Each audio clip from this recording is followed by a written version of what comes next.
This just in, the Supreme Court blocks the Biden regime from stealing taxpayer money to cancel student loan debt in a billion-dollar ruling. We're covering this story and so much more here on Beyond the Headlines, only on Vigilant News. This segment is sponsored by My Patriot Supply, providing Americans with emergency meal kits at preparewithvnn.com. I'm Elijah Schaffer. Let's start the show.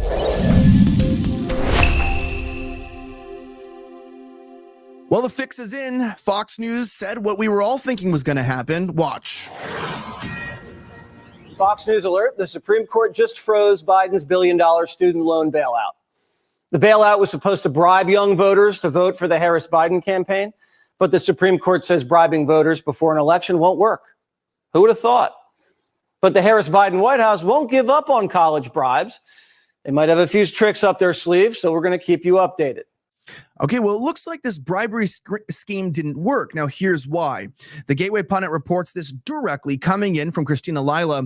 The Supreme Court just blocked the Harris-Biden regime from stealing taxpayer money. The Supreme Court, for the second time in a year, ruled against Kamala and Joe's plan to use taxpayer money to cancel student loans without Congress. The Harris-Biden regime sought to revive its vote-buying gimmick and cancel student loan debt in an emergency appeal to the Supreme Court after the High Court already struck down the plan.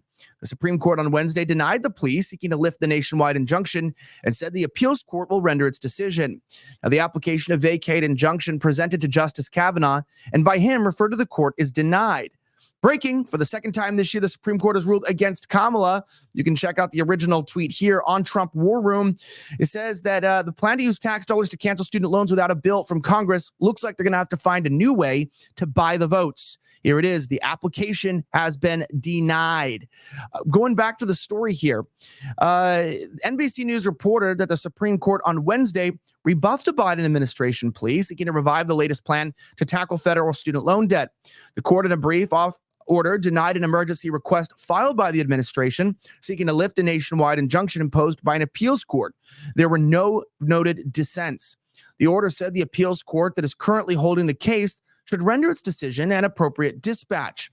The Education Department issued a regulation finalizing its saving on the Valuable Education, or SAVE plan, in July of 2023, the month after the Supreme Court ruled the administration lacked authority to implement President Joe Biden's earlier loan forgiveness program. Now, Biden has used a series of workarounds to circumvent the Supreme Court's decision to strike down his student loan bailout program. Last year, the Supreme Court ruled 6-3 against Joe Biden's student loan relief program, so the Department of Education rolled out a workaround forbearance program to cancel $39 billion in student loans by counting non-payments as payments for a period of time. Only it isn't your typical forbearance program. Borrowers won't have to pay back missed payments or make up the difference of reduced payments. No interest will accrue any of the missed payments. Now, in July, Biden unilaterally canceled another $5 billion in student loan debt for 74,000 borrowers in his latest vote-buying gimmick. Joe Biden also announced that he would cancel student loans for borrowers who took out less than $12,000 and have been in repayment for 10 years. It goes on to explain that this gimmick apparently just isn't going to work. Now, there's more to the story here. Obviously, you know, in the midst of all of this, that Americans see our country's not doing so well financially, and we might actually be in a very serious situation where the supply chain breaks down. That's why I'm relying on My Patriot Supply, and I've stocked up on their 3-month emergency food kits that come jam-packed with 33 varieties of filling and delicious foods. Of course, they have my favorite, the chicken-flavored rice, old-fashioned spaghetti, and broccoli cheddar soup. Plus, you gotta love this. You get a protein kit with diced beef, flavorful chicken chunks, and 3 varieties of beans, plus 9 different fruits, vegetables, and snacks. All in all, this emergency food kit provides a whopping 2,500 calories to keep you well-fed and ready for anything.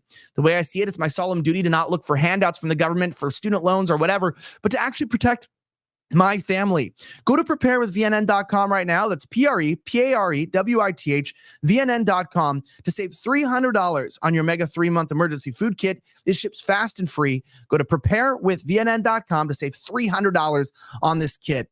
Now, as I mentioned here, one of the crazy things is, now this is obviously could be debated, but the men's issue about the scam to pay off a student loan with taxpayer dollars amounts from 2 facts. One, men pay 82% of taxes, and women have about 80% of student loan debt. So from this chart here, what we see is that, according to 2024, majority of women have about 90% left on their loans while men pay them down. So women are going to college more often than men. They're getting more degrees than men. They're getting a lot of worthless degrees like master's degrees, which really mean nothing. And a lot of this comes from the lower socio understanding or a boomer mindset of like, well, you got to go to college and that I'm smarter than you if I have a master's degree. But a lot of men like myself, I went to university and I just don't really care. It's like, what use was that education? It was just annoying and cost a lot of money and I'm still paying it off. But anyway, it's absolutely a travesty to see what's happening here, to see this decline in our country and to expect the taxpayers to pay it off. Now, an unpopular opinion, I think the government should cancel the debt, but the difference is if they actually cancel the debt, they shouldn't be bailing out the universities and these loan shark programs. If you're going to cancel the debt, then you need to, put regulations on how much colleges can charge for their tuition. You need to stop foreign, students from coming in that continue to fill these crazy tuition prices. You'd have to basically outlaw usury. So when I say I'm fine with them canceling the debt, if they wanted to reform the entire financial system, then I'm on board. But at the current rate, this stuff is absolutely ridiculous.